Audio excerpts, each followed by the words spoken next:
Hello दोस्तों, welcome back to favourite channel Forest Blaster. और मैं हूं आपका होस्ट रवि जी। क्या हाल है आप लोगों के, कैसे हैं आप? ठीक हैं?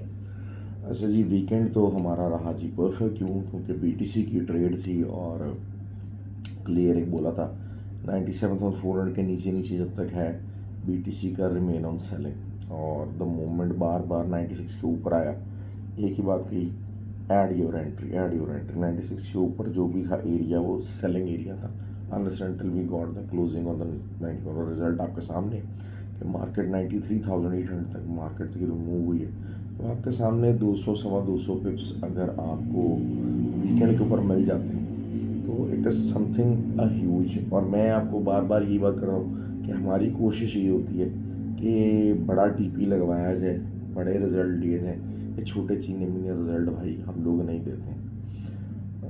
फ्री व्हाट्सएप ग्रुप के अंदर वही लोग इकट्ठे हैं जो कि ऐसे छोटे छोटे ग्रुपों से और ये ऐसे लाइव और ये चीज़ें और ये इन तमाशों से फेडअप होकर रियल ट्रेडिंग की तरफ आना चाहते हैं। तो आप भी ज्वाइन कर सकते हैं। ऑक्टाफेक्स एक्सचेंज का भी लिंक वीडियो के डिस्क्रिप्शन मौजूद है, व्हाट्सएप नंबर नीचे मौजूद है। फिर मेन बात यह है कि कुछ लोगों का सवाल आया कि जी आप कुछ जो है वो कंटेंट की वो फॉर्मेशन की तरफ जाया करें। भाई मैं देखें रिगार्डिंग ना ट्रेडिंग, मैं आपको बता दूँ बात, I am not a content creator. मैं कोई कंटेंट क्रिएटर नहीं हूँ। ये भी वीडियो बनाता हूँ, अपना एनालिसिस आपको मैं लोगों को मैं शेयर कर देता हूँ। वो एनालिसिस जो ट्रेड मैंने खुद अपने अकाउंट पे लेनी होती है वो मैं आप लोगों को शेयर करता हूँ। और जिस हिसाब से मैं ट्रेडिंग करता हूँ कि कोशिश ये होती है कि आपका टीपी बड़े से बड़ा उसको लेके जाया जाए, TP1 कोई बड़ा फोकस किया जाए। और जो सेटअप्स हैं एसएल वगैरह हैं तो हैं, नहीं बता भी देता हूँ आप लोगों को, कोई इसमें कोई जो है ना कमर्शियलिज्म वाली बात नहीं है। तो और इस चीज़ को जो सेकंड है वो वही लोग कर सकते हैं those who have been part of the Forest Blaster community. और अल्हम्दुलिल्लाह जो है वो हमारे पास ऐसे लोग भी मौजूद हैं जो 3-3 साल से ज़्यादा जो है वो इस ग्रुप का हिस्सा है। तो ये हमारी सक्सेस है। और इसी सक्सेस को आगे लेके चलने की कोशिश कर रहे हैं। बाकी ये कि कोई क्या कर रहा है या क्या चीज़ बना रहा है या क्या चीज़ हो रही है या किससे लोग इम्प्रेस हो रहे हैं, मुझे इस चीज़ की फ़िक्र नहीं है। क्योंकि मैं हमेशा अक्सर बात कहता हूँ, I run my own race. कोई मेरा ट्रैक है, कोई मेरे से भागता हुआ मेरे से कितना ही आगे निकल जाए या कितना ही पीछे रह जाए, I am least bothered. The only thing is this कि what I am doing that is what is making me feel happy. जितने लोग मेरे ग्रुप के का हिस्सा हैं उनके नीचे कमेंट्स देख लें, सारा कुछ देख लें, तो अल्हम्दुलिल्लाह I am able to churn up their lives, जो कि एक डिफ़िकल्टी का शिकार है। क्योंकि मैं बता दूँ, जो ट्रेडर होता है वो बहुत बहुत डिफरेंट टाइप ऑफ स्ट्रेस से गुजरता है। तो बहुत सारे लोग होते हैं एक्सट्रीम हो जाते हैं, कर्जे में हो जाते हैं, ओवर ट्रेडिंग कर लेते हैं, मेंटल स्ट्रेस के अंदर चले जाते हैं। तो अगर एक ऐसी, क्योंकि और मैं बता, ये चीज़ें जो आपके 30 से 40 पिप्स वाले टीपीज़ हैं ये उनको हेल्प नहीं करेंगे, कभी भी हेल्प नहीं करेंगे। ये आके लाइव बैठ जाना, घंटे 2 घंटे के अंदर अपना तमाशा बेचना, उनको लाइव की मेंबरशिप बेचना, सब्सक्रिप्शन बेचना, ठीक है आपके लिए it might be working well, कुछ लोगों के लिए होगी, लेकिन ये उन लोगों के लिए ऑप्शन है जो फॉरेस्ट ब्लास्टर कम्युनिटी में एक दफ़ा आए नहीं, जो कुछ हफ्ते महीने फॉरेस्ट ब्लास्टर कम्युनिटी के अंदर रह ली हैं। They got the idea what the real trading actually means. ठीक हो गया। अब मंडे की बात कर लेते हैं। गोल्ड का क्या है, गोल्ड क्लियरली जो है वो एक तो ये कि 4080 के नीचे क्लोज होना चाहिए, और और अगर 80 के ऊपर जाता है तो 4109 इसके ऊपर का एसएल आपको देना पड़ेगा, ठीक है। लेकिन अगर 80 के नीचे क्लोजिंग आ जाती है, कोई भी H4 कैंडल की क्लोजिंग आ जाती है ओपनिंग के साथ ही, तो फिर आप 88 के ऊपर का एसएल दीजिए और वही बड़े टीपी की कोशिश करेंगे हम दोबारा से 57-58 की तरफ जाएगी मार्केट, और फिर 35। ये हमारी कोशिश है कि जनाब जो है ना ये चीज़ निकले मार्केट में। क्योंकि देखें डाटा आ रहा है, डाटा का क्लियर कट इशू यही है कि इन्फ्लेशन थोड़ा सा ज़रा स्टैगनेंट हो गई है और रेट कट के चांसेस कम हो गए। अब रेट कट के जब चांसेस कम हो जाते हैं तो that is clearly bearish for gold. और फंडामेंटली जो चीज़ों को लोग समझने की कोशिश करते हैं, तो मैं बता दूं भाई, फंडामेंटल्स जो हैं वो किसी खबर को पढ़ देना या किसी इधर उधर से आर्टिकल पढ़ देना, that is not that is not the fundamental aspects of trading. Fundamentals के लिए पूरी आपको इकोनॉमिक्स पढ़नी पड़ती है, इकोनॉमिक्स होनी चाहिए, मुल्क के हालात, जो मॉनेटरी पॉलिसीज़ के हालात हैं, डिफरेंट जियोपॉलिटिकल जो है वो उसका इकोनॉमिक डेवलपमेंट के ऊपर हालात क्या है, that is what you have to carry, that is what you have to understand. और जो है वो ऑयल की बात कर लेते हैं। ऑयल भी आपको सेल करना है, ऑल्दो के बहुत सारे लोग ये चीज़ देख रहे हैं कि D1 के ऊपर बुल फ्लैग सा बन रहा है और शायद ब्रेकआउट की तरफ जाने की कोशिश कर रहा है, लेकिन ब्रेकआउट तभी होगा जब 61 के ऊपर H1 क्लोजिंग आएगी। टिल दैट टाइम आपको सेल ही करना है और आइडियली यही है कि एक दफ़ा 59 से नीचे दोबारा क्लोजिंग दे देता है इंट्राडे, तो वो फिर जो फ्लैग वाला सिनेरियो है वो काफ़ी हद तक कम होना शुरू हो जाएगा।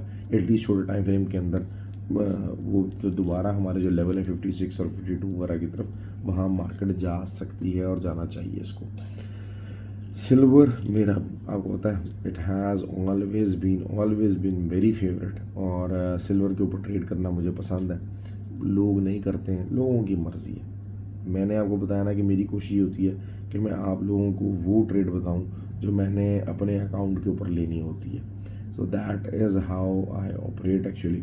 और जो है वो कल थोड़ा सा मेरी ट्रैवलिंग रहेगी, क्योंकि I will be heading to Malaysia, और वहाँ से फिर इंशाल्लाह कोशिश करूँगा कि आप लोगों को गाइड कर सकूँ मुसलसल।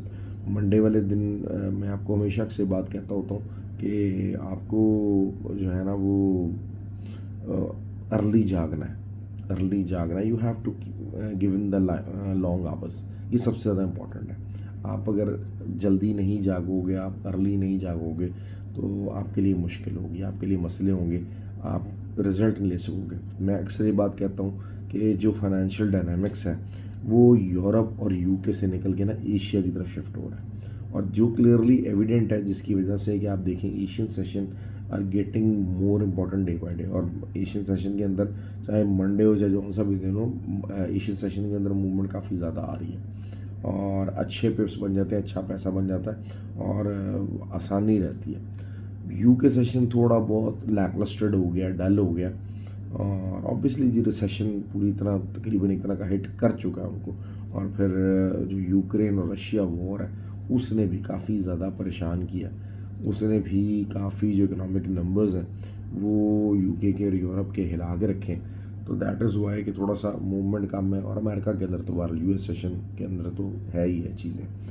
BTC का मैंने आपको बता दिया दोबारा से कि जी आपको कहाँ का सेल सिग्नल मेरे हिसाब से जो है वो अब 95 200 कर लीजिए। वैसे तो ये कि 94 850 शुड ऑल्सो बी इनफ, लेकिन 95 200 कर लीजिए एसएल लगा के, और इंशाल्लाह मुझे उम्मीद है कि मार्केट जो है वो 92 800 दोबारा 200 पिप्स का तकरीबन 200-250 पिप्स का टीपी बता रहा हूँ।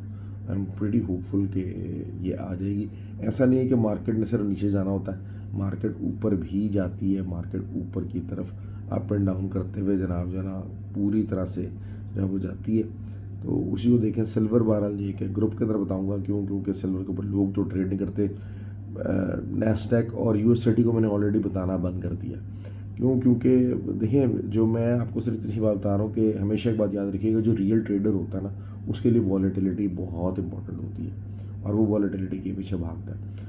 वो करेंसी पेयर्स और ये वो इधर उधर ये चीज़ें नहीं करता। करेंसी पेयर सिर्फ वही लोग करते हैं जिन्होंने बगैर असल के ट्रेड करनी है, बस वो बैठे हुए लेके, और ना वो साला कोई असल चीज़ें कर रहा है, ना वो प्रॉफिट की तरफ जा रहा है, टीपी की तरफ जा रहा है।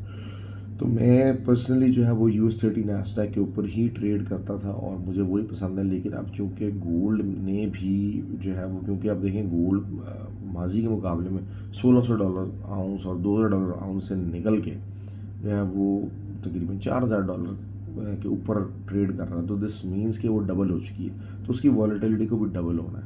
That is what is important, और उस डबल वॉलेटिलिटी का फ़ायदा हम लोग उठाते हैं अब। और इस वजह से मुझे खैर सिल्वर पर्सनली बहुत ज़्यादा लाइक करता हूँ, क्योंकि सिल्वर के ऊपर रिज़ल्ट बहुत अच्छा आता है।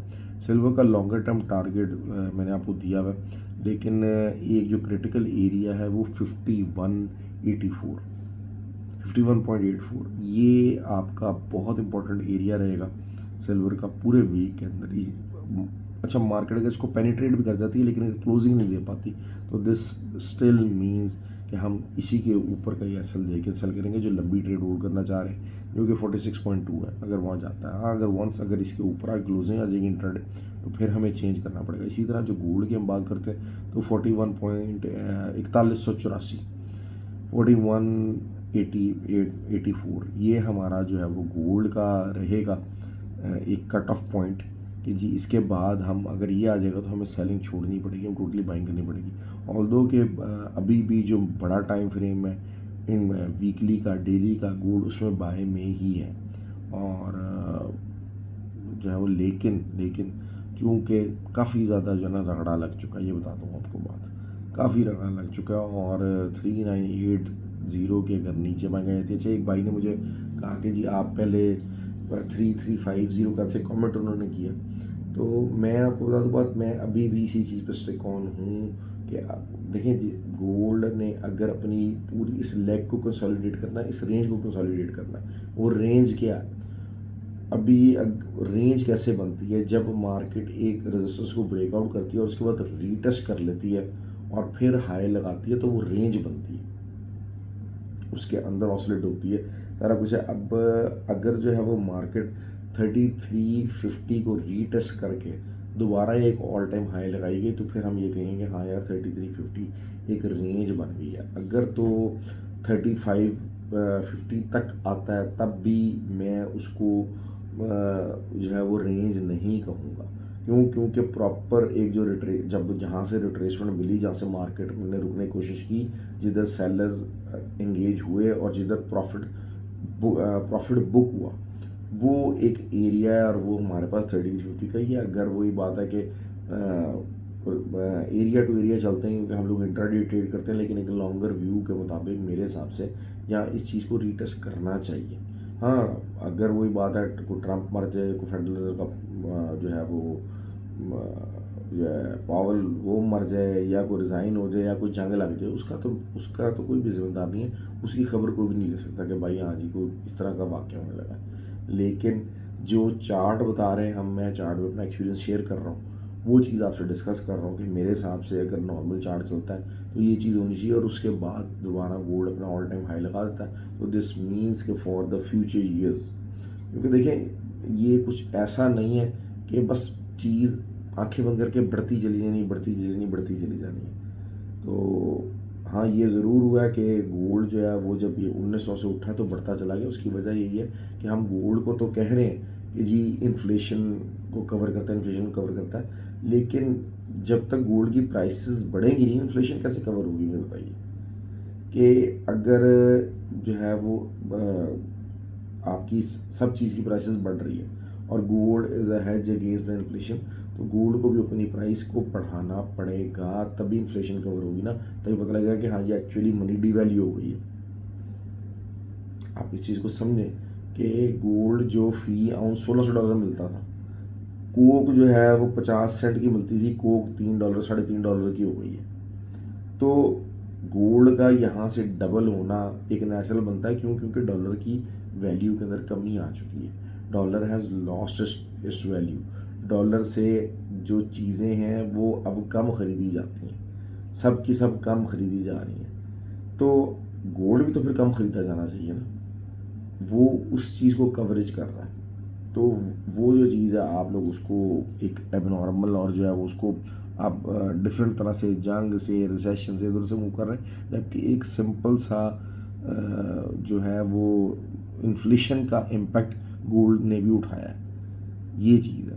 और हाँ अगर वही बात है कि जी जो है वो जो कि बहुत सारे एनालिस्ट एक्सपेक्ट कर रहे हैं कि डॉलर बहुत बुरे तरीके से क्रैश होगा, बहुत ज़्यादा बुरे तरीके से जाएगा, यूएस मार्केट्स बहुत बुरे तरीके से जाएंगी, तो फिर ऑब्वियसली गोल्ड को दोबारा अपने आप को एडजस्ट करना पड़ेगा, ये ज़रूर हो सकता है। लेकिन तब तक वो बात है कब होगा, किस दिन होगा, क्या होगा, आपके सामने लोग बात ये कर रहे थे। वॉरेन बफेट ने जी पिछले 1.5 साल पहले जनाब जो है ना 2 साल पहले अपने सारे स्टॉक्स बेच के लिक्विड कैश में बैठा हुआ है। इस तरह की न्यूज़ थी कि नहीं थी मुझे बताइए। लेकिन अभी तक तो उन न्यूज़ का इम्पेक्ट नहीं आया। अभी जो है वो बात करें जी माइकल बरी ने जनाब जो है ना वो $1.1 बिलियन, ये जो हाउसिंग प्रोजेक्ट वाला 2008 का जो है वो है, उसका उसको सब जानते हैं जी। माइकल बरी के जी हेज फंड ने 1.1 बिलियन डॉलर का शॉर्ट जो है वो खोल दिया, और अगेंस्ट द एआई और एनवीडी और सारा इनके बात हुई है कि ये भी इस खबर को भी कुछ 6 महीने हो गए। बहरहाल दो आई डू रिमेंबर के माइकल बरी ने जो है वो जो हाउसिंग क्रैश था उसके लिए भी शॉर्ट जो है वो मोर देन 2 ईयर्स को ले रखी थी, वो भी ओवर रेट नहीं हो गया था। लेकिन बहरहाल ठीक है, हम जो इंट्राडे करने वाले हैं ना, अगर साल पहले से हम अगर ये वॉरेन बफेट के इन फैसलों को, माइकल बरी के फैसलों को इम्प्लीमेंट करना शुरू करेंगे तो अपना बेड़ा गर्क करवा लेंगे। We don't want to do that, we are not gonna fall into that trap. बातें बहरहाल बातों से बातें निकलती चली जाती हैं, दाएं से बाएं होती रहती हैं। बहुत सारे लोगों को इंटरेस्ट नहीं भी होता, बहुत से लोगों को इंटरेस्ट भी होता है। सर टीप की दासते हो, एसल पूछते नहीं है क्योंकि एसल लगाना नहीं होता, तो बहरहाल ऐसे लोगों का अल्लाह ही हाफिज़ है। तो बहरहाल आई होप कि मैं बहुत थका हूँ इस टाइम पे, और आई मेरी टाइड, लेकिन ये कि मैसेजेस मुसलसल आ रहे थे कि सर वीडियो बना दें, आप क्या जाएगा, हमारा दिन अच्छा चला जाएगा। तो let's see, hope I am hopeful कि दिन अच्छा जाए। जिन लोगों का वीकेंड अच्छा गया है मैं उनसे रिक्वेस्ट ज़रूर करूँगा कि वीडियो के नीचे कमेंट और लाइक ज़रूर करें। Thank you very much.